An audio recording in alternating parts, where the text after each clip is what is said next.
نحمدہ ونصلی علی رسولہ الکریم اما بعد بسم اللہ الرحمن الرحیم اللہم صلی علی محمد وعلی آل محمد وبارک وسلم رب اشرح لی صدری ویسر لی امری واحلل عقدۃ من لسانی یفقہوا قولی واجعل لی وزیرا من اہلی آمین یا رب العالمین۔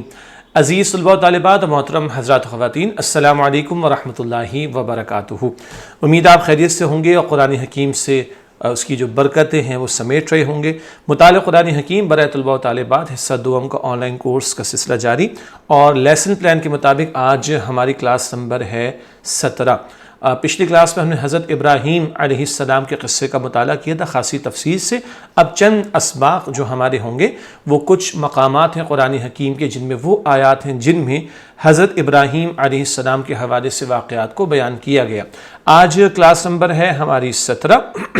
قصہ ابراہیم علیہ السلام وہ جاری ہے، اور آج انشاءاللہ ہم سورۃ الانعام کی آیات 74 تا 83، سورہ انعام آیت نمبر 74 سے 83 کا مطالعہ کریں گے۔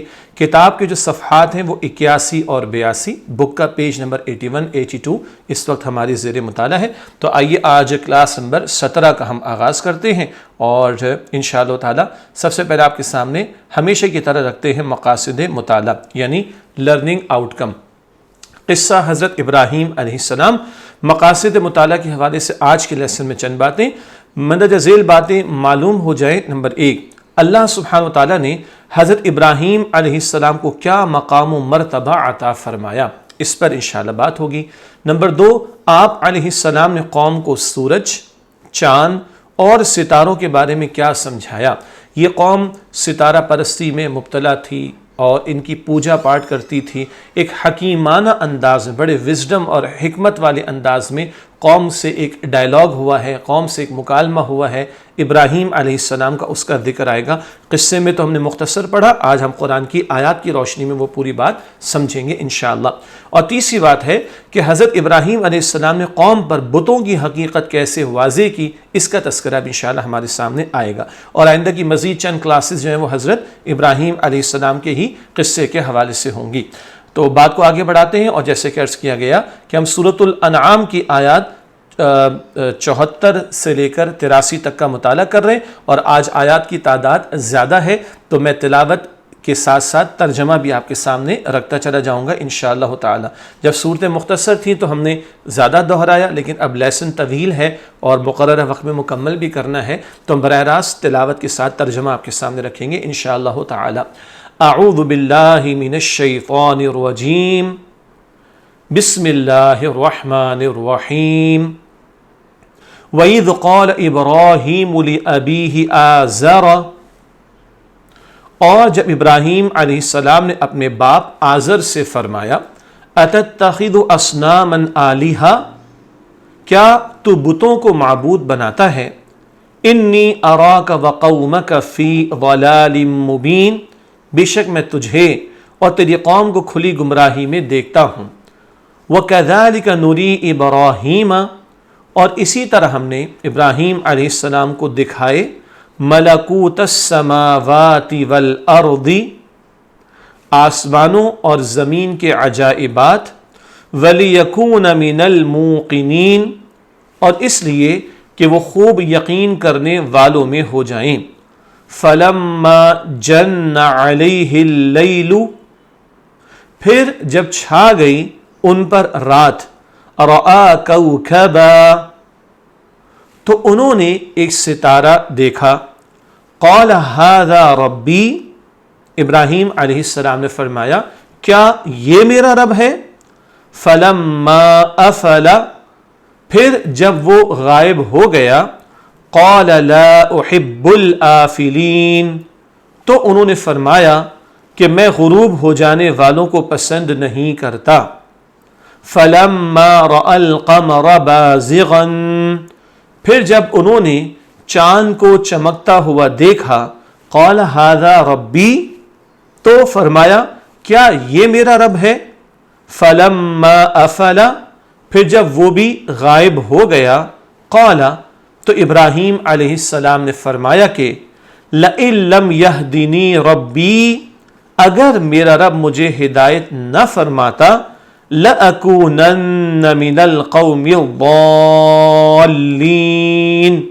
تو میں بھی ضرور گمراہ قوم میں سے ہو جاتا۔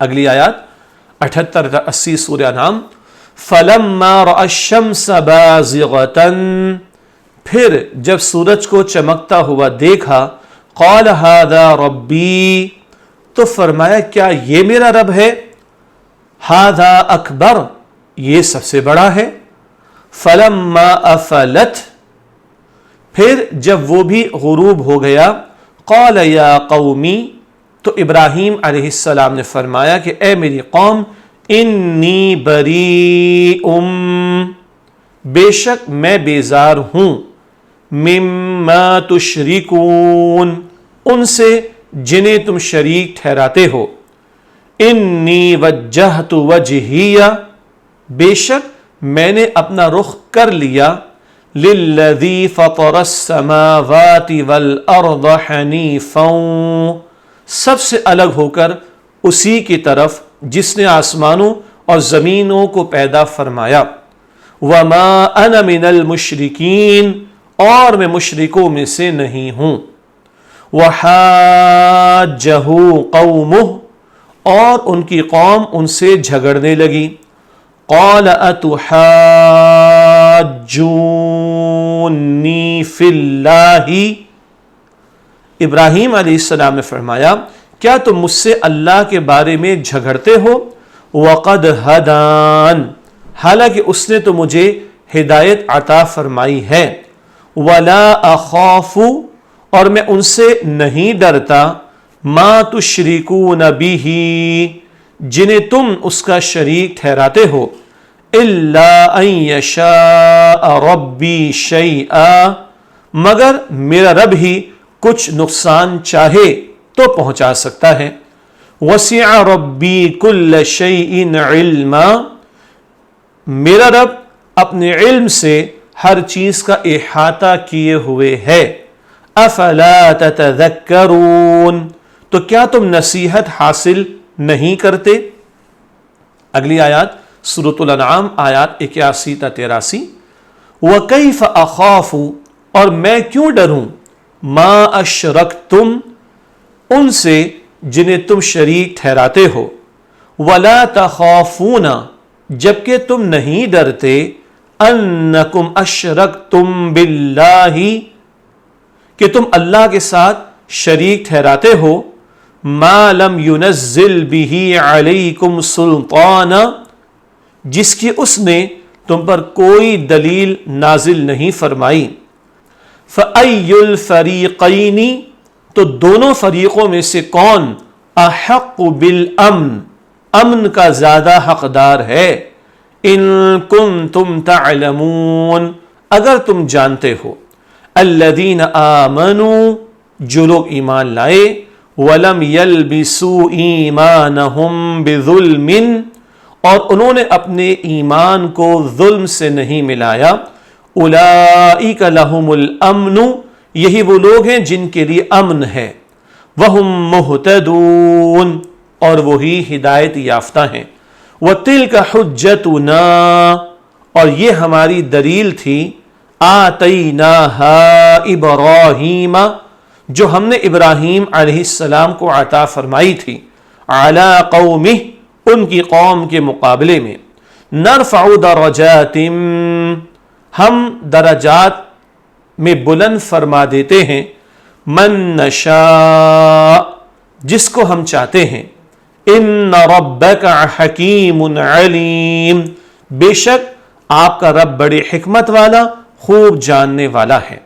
یہ الحمدللہ آج کے لیسن کی جو آیات ہیں ان کا ترجمہ ہمارے سامنے آ گیا۔ طویل درس ہے، اس لیے ہم نے ایک ہی مرتبہ قرآن کا متن پڑھا اور ترجمہ کیا۔ اب جب ایک ایک آیت کی تشریح کریں گے تو دوبارہ متن یعنی قرآن کا ٹیکسٹ بھی پڑھیں گے اور ترجمہ بھی کریں گے انشاءاللہ۔ اب آئیے ان آیات کی تشریح کی طرف چلتے ہیں۔ اچھا، شان نزول و تعارف کی ضرورت نہیں، اس لیے کہ قصہ پہلے ہم پڑھ چکے، کلیئر، قصہ ہم پہلے پڑھ چکے، اس میں بہت تفصیل آئی، اب وہی باتیں آیات قرآنی کی روشنی میں ہمارے سامنے آ رہی ہیں حضرت ابراہیم علیہ السلام کے قصے کے حوالے سے۔ سورۃ الانعام آیت نمبر 74 سے مطالعہ شروع کرتے۔ وَإِذْ قَالَ إِبْرَاهِيمُ لِأَبِيهِ آزَرَ أَتَتَّخِذُ أَصْنَامًا آلِهَةً إِنِّي أَرَاكَ وَقَوْمَكَ فِي ضَلَالٍ مُبِينٍ۔ اور جب ابراہیم علیہ السلام نے اپنے باپ آزر سے فرمایا کیا تو بتوں کو معبود بناتا ہے؟ بے شک میں تجھے اور تیری قوم کو کھلی گمراہی میں دیکھتا ہوں۔ آزر کا تفصیلی بیان آ چکا ہے، قصے میں دو آرا ہم نے آپ کے سامنے رکھ دی تھی۔ آگے چلتے ہیں اس آیت کی تشریح کی طرف۔ حضرت ابراہیم علیہ السلام کا آزر کو متوجہ کرنا۔ حضرت ابراہیم علیہ السلام نے بتوں کو معبود بنانے کے شرک سے بچنے کی طرف متوجہ کیا۔ ابراہیم علیہ السلام کی قوم بت پرستی میں بھی مبتلا تھی، ستارہ پرستی میں بھی مبتلا تھی، ابھی ذکر آئے گا۔ اور یہ آزر خود اپنے ہاتھوں سے بت بنایا کرتا تھا، مشرک تھا، اس کو شرک سے بچنے کی توجہ دلائی ہے ابراہیم علیہ السلام نے۔ حضرت ابراہیم علیہ السلام کی قوم کی گمراہی شرک کی گمراہی میں ملوث تھی۔ اس قوم میں شرک کا سب سے بڑا جرم پایا جاتا تھا، جس کی اصلاح کی کوشش کر رہے ہیں ابراہیم علیہ السلام۔ اگلی آیت، آیت نمبر 75، وَكَذَلِكَ نُرِي إِبْرَاهِيمَ مَلَكُوتَ السَّمَاوَاتِ وَالْأَرْضِ وَلِيَكُونَ مِنَ الْمُوقِنِينَ۔ اور اسی طرح ہم نے ابراہیم علیہ السلام کو دکھائے آسمانوں اور زمینوں کے عجائبات، اور اس لیے کہ وہ خوب یقین کرنے والوں میں ہو جائیں۔ اس آیت کی تشریح، اللہ سبحانہ و تعالیٰ کا ابراہیم علیہ السلام کو مشاہدہ کرانا۔ اللہ سبحانہ و تعالیٰ نے ابراہیم علیہ السلام کو آسمان و زمین کے عجائبات کا مشاہدہ کرایا۔ عجائبات اردو میں بھی عجیب ہم استعمال کرتے ہیں، عربی میں عجیب کا لفظ عمدہ، خوبصورت، بہترین کے مفہوم میں بھی استعمال ہوتا ہے۔ آسمان و زمین کے عجائبات سے مراد اس کائنات میں جو اللہ سبحانہ و تعالیٰ کی نشانیاں پھیلی ہوئی ہیں ان کی طرف بھی اشارہ۔ حضرت ابراہیم علیہ السلام کو آسمان و زمین کے عجائبات دکھانے کی وجہ، یہ مشاہدہ کیوں اللہ تعالیٰ نے کرایا؟ تاکہ حضرت ابراہیم علیہ السلام کو یقین قلبی حاصل ہو۔ قلب کسے کہتے ہیں؟ دل کو، دلی یقین۔ تاکہ حضرت ابراہیم علیہ السلام کو یقین قلبی حاصل ہو اور وہ اپنی قوم کو پورے انشراح صدر یعنی دلی اطمینان کے ساتھ دعوت دے سکیں۔ انشراح صدر، دل کا اطمینان، مراد کیا ہے؟ ایک رسول ہیں، قوم کو انہوں نے دعوت پیش کرنی ہے تو پورے یقین سے پیش کریں، پورے اطمینان کے ساتھ پیش کریں، پورے کنوکشن کے ساتھ پیش کریں۔ تو اللہ تعالیٰ اپنے پیغمبروں کو، رسولوں کو یہ مشاہدات کراتا ہے تاکہ یقین انتہا درجے کا ان کے اندر ہو اور وہ پورے یقین کے ساتھ، یقین قلبی کے ساتھ، دل کے گہرائی والے ایمان کے ساتھ اور انشراح صدر یعنی پورے اطمینان کے ساتھ لوگوں کے سامنے اللہ کی دعوت پیش کریں۔ تو یہ خاص تمام انبیاء اور رسولوں کے ساتھ ہے۔ یہاں یہ ذکر حضرت ابراہیم علیہ السلام کے تعلق سے ہے تاکہ پورے دلی اطمینان کے ساتھ لوگوں کے سامنے دعوت توحید پیش کر سکیں۔ اگلی آیت، آیت نمبر 76، فَلَمَّا جَنَّ عَلَيْهِ اللَّيْلُ رَآ كَوْكَبًا قَالَ هَذَا رَبِّي فَلَمَّا أَفَلَ قَالَ لَا أُحِبُّ الْآفِلِينَ۔ اس کا ترجمہ، پھر جب چھا گئی ان پر رات تو انہوں نے ایک ستارہ دیکھا۔ ابراہیم علیہ السلام نے فرمایا کیا یہ میرا رب ہے؟ پھر جب وہ غائب ہو گیا تو انہوں نے فرمایا کہ میں غروب ہو جانے والوں کو پسند نہیں کرتا۔ یہ آیت نمبر 76 کا ترجمہ، تشریح کا پہلا نقطہ۔ آیت میں مذکور حضرت ابراہیم علیہ السلام کا طرز عمل، مذکور جس کا ذکر کیا گیا ہو، انگلش میں کہیں گے مینشن۔ تو کیا مینشن ہوا ہے، کیا ذکر ہوا؟ حضرت ابراہیم علیہ السلام نے ستارہ دیکھا۔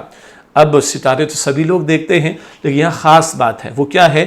یہ جو قوم تھی ابراہیم علیہ السلام کی، بتوں کی بھی پرستش کرتی تھی، بتوں کی بھی پوجا کرتی تھی اور سورج، چاند، ستاروں کی بھی پوجا کرتی تھی۔ یہ شرکیہ طرز عمل ماضی کی بہت ساری اقوام میں رہا ہے۔ ابراہیم علیہ السلام کی قوم جو ستارے، چاند اور سورج کی پوجا کرتی تھی، اس قوم کو سمجھانے کے لیے اور دعوت توحید پیش کرنے کے لیے اور شرک سے بچانے کے لیے ایک بہت حکیمانہ یعنی وزڈم والا، حکمت والا انداز ہے جو ابراہیم علیہ السلام اختیار کر رہے ہیں، اور قوم سے مکالمہ ہو رہا ہے، قوم سے ڈائلاگ ہو رہا ہے، اور قوم کو سوچنے پر مجبور کرنے والا ایک انداز ہے جو ابراہیم علیہ السلام نے اختیار کیا۔ تو کیا ہوا؟ انہوں نے ستارہ دیکھا۔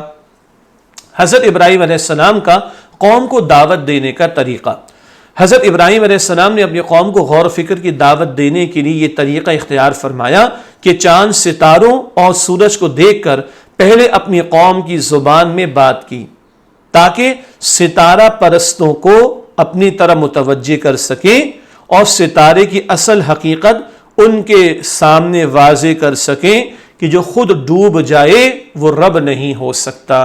قوم سے ان کی زبان میں کلام کریں گے، ستارے کی طرف توجہ دلائیں گے، اور جو ڈوب جائے بتائیں گے قوم کو وہ معبود نہیں ہو سکتا، وہ رب نہیں ہو سکتا۔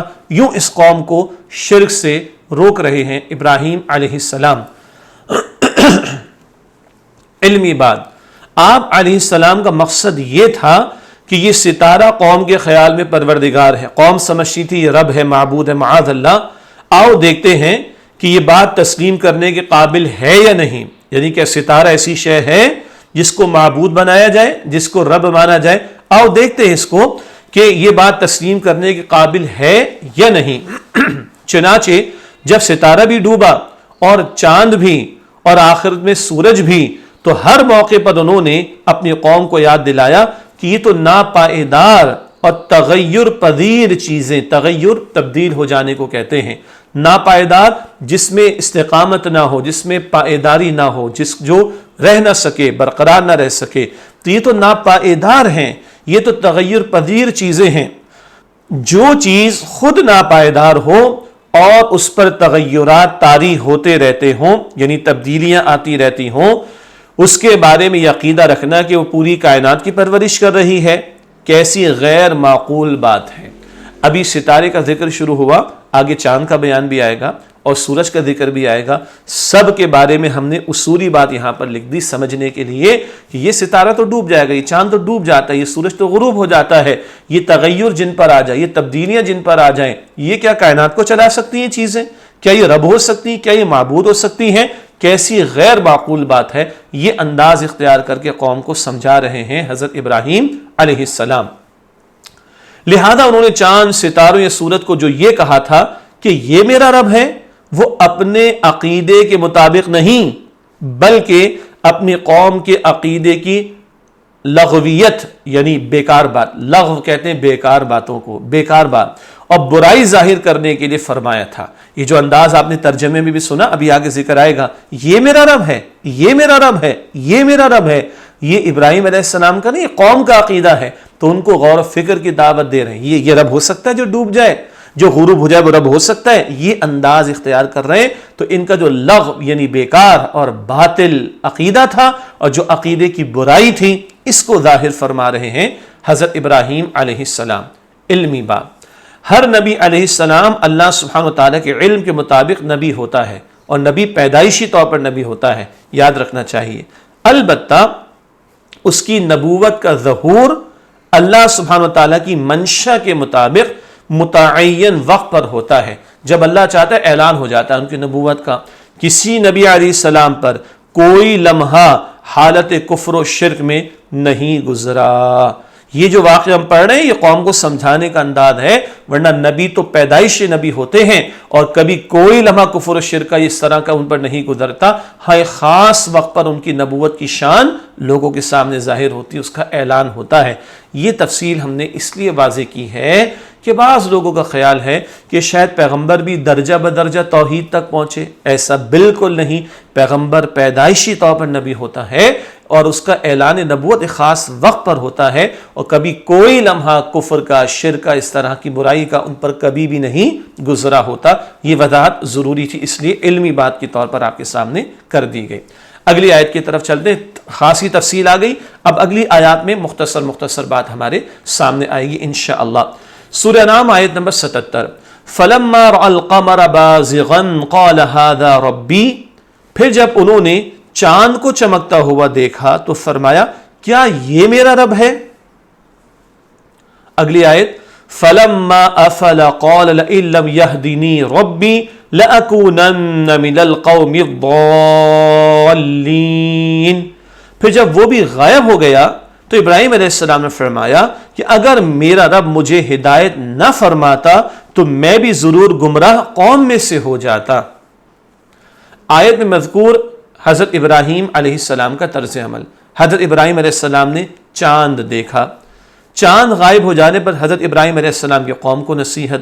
غائب ہو جانے والی چیزوں کو پوجنا ہدایت سے محرومی کا نتیجہ ہے. یہ باطل عقیدہ ہے. جو ڈوب گیا، غروب ہو گیا، چھپ گیا، وہ کیسے معبود ہو سکتا ہے؟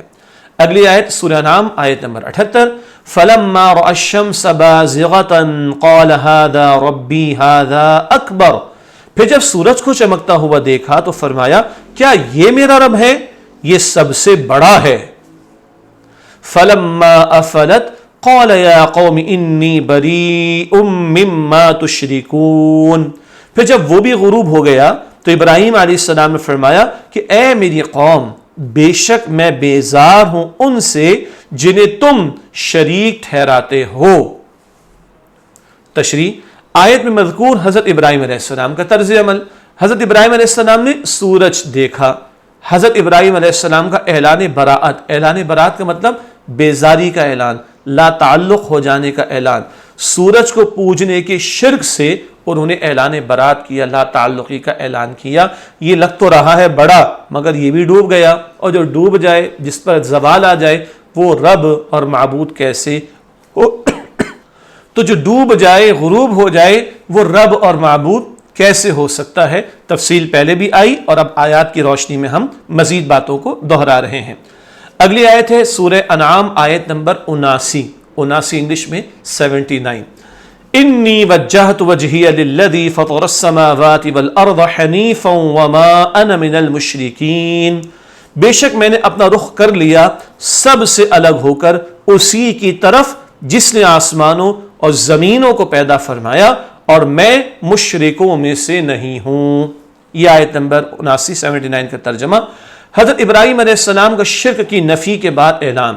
حضرت ابراہیم علیہ السلام نے فرمایا کہ میں تو سورج، چاند، ستاروں کے بنانے والے یعنی اللہ سبحانہ وتعالیٰ کی طرف رخ کرتا ہوں، اور میں شرک کرنے والوں میں سے نہیں ہوں. یہ آیت نمبر 79 کا ترجمہ ہو گیا، اور اس کی تشریح بھی آ گئی. سارا جو شرک کا طرز عمل تھا مشرک قوم کا، اس کی نفی ہو گئی، اور اعلان توحید کا بلند ہو گیا کہ میں تو اللہ کی طرف رخ کرتا ہوں اور میں شرک کرنے والوں میں سے نہیں ہوں. یہ سورج کو اللہ نے بنایا، چاند کو اللہ نے بنایا، ستاروں کو اللہ نے بنایا. یہ مخلوق ہیں، ہمیں خالق کی عبادت کرنی ہے، مخلوق کی نہیں کرنی. اگلی آیت سورہ انعام آیت نمبر 80.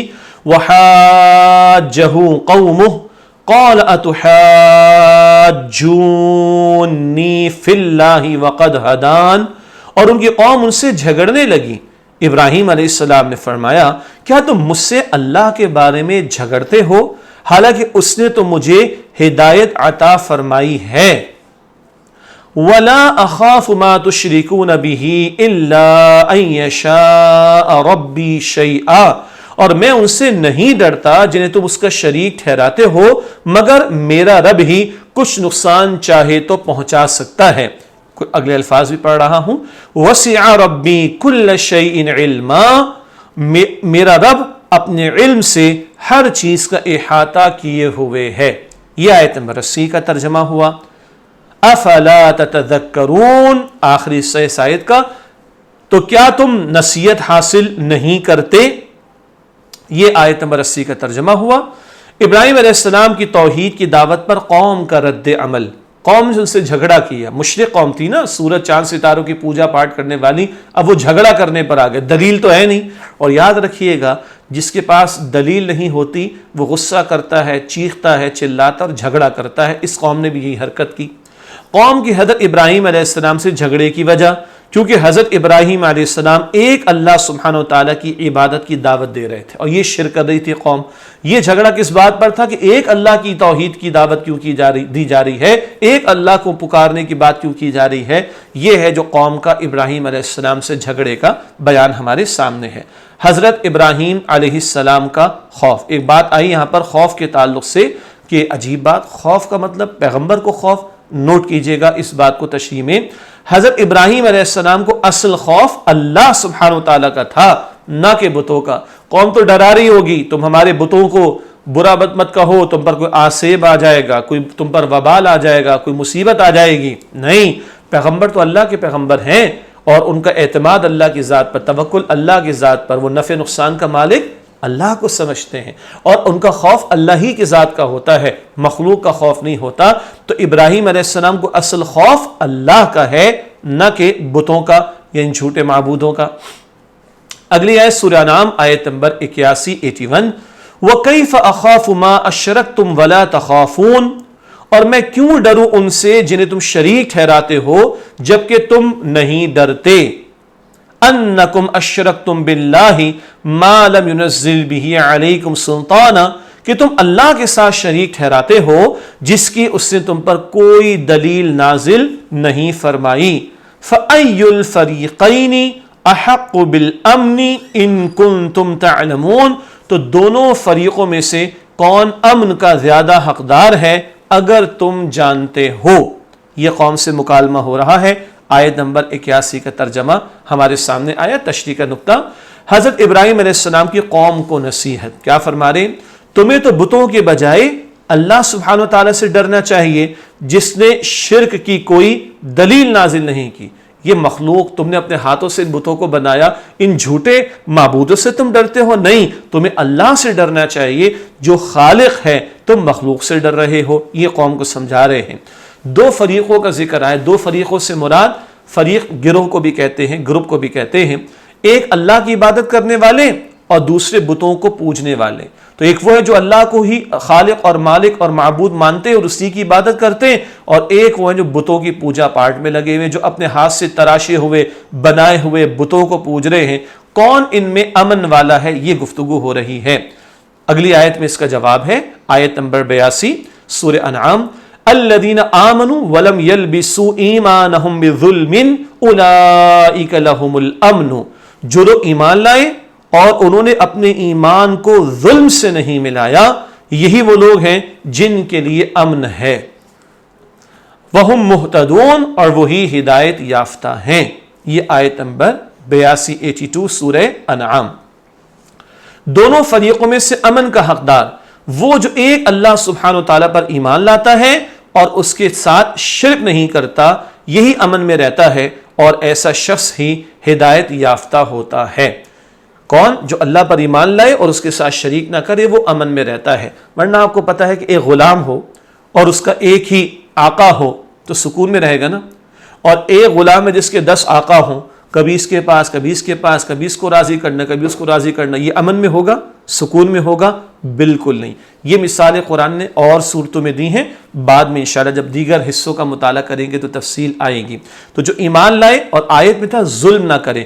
حدیث ہے بخاری شریف کی، اللہ کے پیارے رسول علیہ السلام کے صحابہ کرام نے عرض کی، یا رسول اللہ، ظلم زیادتی تو ہم میں سے ہر ایک سے کبھی نہ کبھی ہو جاتی ہے.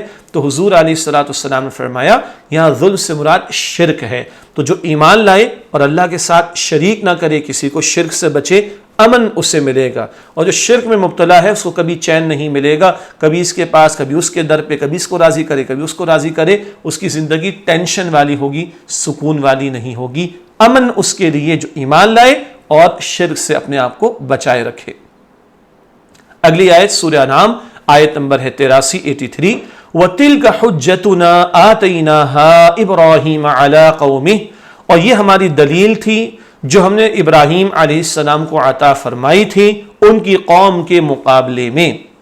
نَرْفَعُ دَرَجَاتٍ مَّن نَّشَاءُ إِنَّ رَبَّكَ حَكِيمٌ عَلِيمٌ، ہم درجات میں بلند فرما دیتے ہیں جس کو ہم چاہتے ہیں، بے شک آپ کا رب بڑی حکمت والا، خوب جاننے والا ہے. یہ آیت 83 کا ترجمہ. حضرت ابراہیم علیہ السلام کو اللہ سبحانہ وتعالیٰ کی طرف سے عطا کی جانے والی دلیل، نوٹ کیجئے گا پورا مکالمہ ہو گیا. یہ سورج کی حقیقت، چاند کی حقیقت اور ستاروں کی حقیقت، بتوں کی حقیقت سامنے آ گئی. اب اللہ فرما رہا ہے کہ دلیل ہم نے عطا کی ابراہیم علیہ السلام کو. حضرت ابراہیم علیہ السلام اور ان کی قوم کے درمیان جو مناظرہ ہوا، مناظرہ ڈائلاگ، مکالمہ، گفتگو، اور حضرت ابراہیم علیہ السلام جن دلائل سے، دلیل کی جمع دلائل، آرگیومنٹس، جن دلائل سے اپنے مخالفین پر غالب آئے، حضرت ابراہیم علیہ السلام جن دلائل سے اپنے ان مخالفین پر غالب آئے، سو یہ دلائل اللہ سبحانہ وتعالیٰ کے عطا فرمائے ہوئے تھے، اور علم و فہم اور نبوت و رسالت سے سرفراز فرما کر اللہ سبحانہ و تعالیٰ جس کے چاہے درجات بلند فرما دے۔ نبوت اللہ ہی عطا فرماتا ہے، پیغمبروں کو علم اور فہم سمجھ بوجھ اللہ ہی عطا فرماتا ہے۔ یہ دلائل بھی اللہ نے ابراہیم علیہ السلام کو عطا فرمائے تاکہ وہ قوم کو شرک سے روکیں۔ الحمدللہ یہ آیت نمبر 83 کا بیان مکمل ہوا، اور اسی کے ساتھ میں یہ دیکھ رہا تھا اگلی آیت تو نہیں، تو یاد آیا کہ آیت نمبر 83 تک ہی ہم نے مطالعہ کرنا تھا۔ یہ آج کا لیسن مکمل ہوا۔ ابراہیم علیہ السلام کا قصہ ہم نے بہت تفصیل سے پڑھا، اس کے اگلے گوشے آئندہ کے لیسنز میں مزید مقامات جو ہم قرآن کے پڑھیں گے، سورۃ الشعراء کی آیات پڑھیں گے، سورہ انبیاء کی آیات پڑھیں گے، وہ انشاءاللہ پھر اگلی کلاسز میں۔ اللہ تعالیٰ سے دعا ہے کہ اللہ تعالیٰ میری، آپ کی، ہم سب کے تمام مسلمانوں کی مغفرت فرمائے، اور اللہ سبحانہ و تعالیٰ ہم سب کو قرآن پاک کو مزید سیکھنے، سمجھنے اور عمل کرنے کی توفیق عطا فرمائے۔ آمین یا رب العالمین، وآخر دعوانا ان الحمد للہ رب العالمین، والسلام علیکم ورحمۃ اللہ وبرکاتہ۔